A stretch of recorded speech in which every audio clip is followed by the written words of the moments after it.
Buenos días. Aleya Esportiva 1, Aquatel 2, un partido donde conocíamos todos los resultados ya prácticamente a expensas de que se jugaba el domingo, de los rivales que estamos ahí envueltos en esta lucha y sabíamos que todos habían pinchado y que sumar 3 puntos era agua bendita para colocarnos en medio de la tabla y no pudo ser. Veníamos de unas jornadas muy buenas, de sumar varios puntos seguidos y nada, se nos tuerce todo pues ya desde el calentamiento, que prácticamente se nos lesiona un jugador. El partido comenzamos muy mal.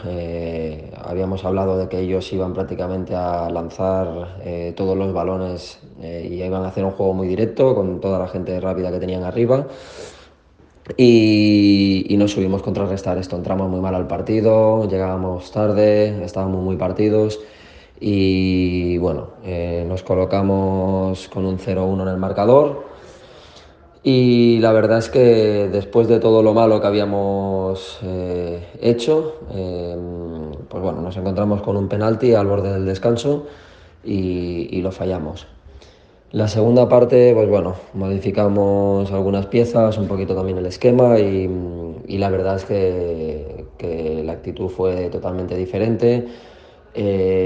Prácticamente ellos con alguna contra y alguna cosita pues nos creaban algún peligro, pero bueno, tuvimos dos o tres nada más empezar y a la cuarta pues metimos el gol del empate y sinceramente bueno, la sensación que teníamos era que podía llegar el segundo gol y tuvimos varias ocasiones.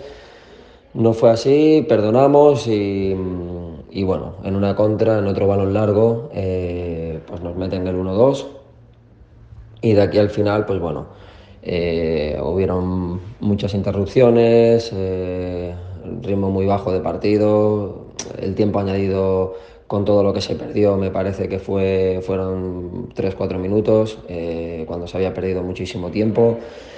Y bueno, al final es lo que toca de aprender, los errores que cometimos.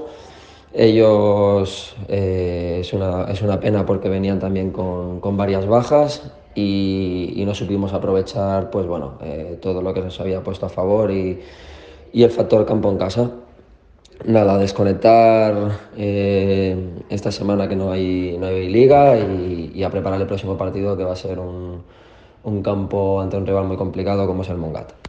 Gracias, Raúl.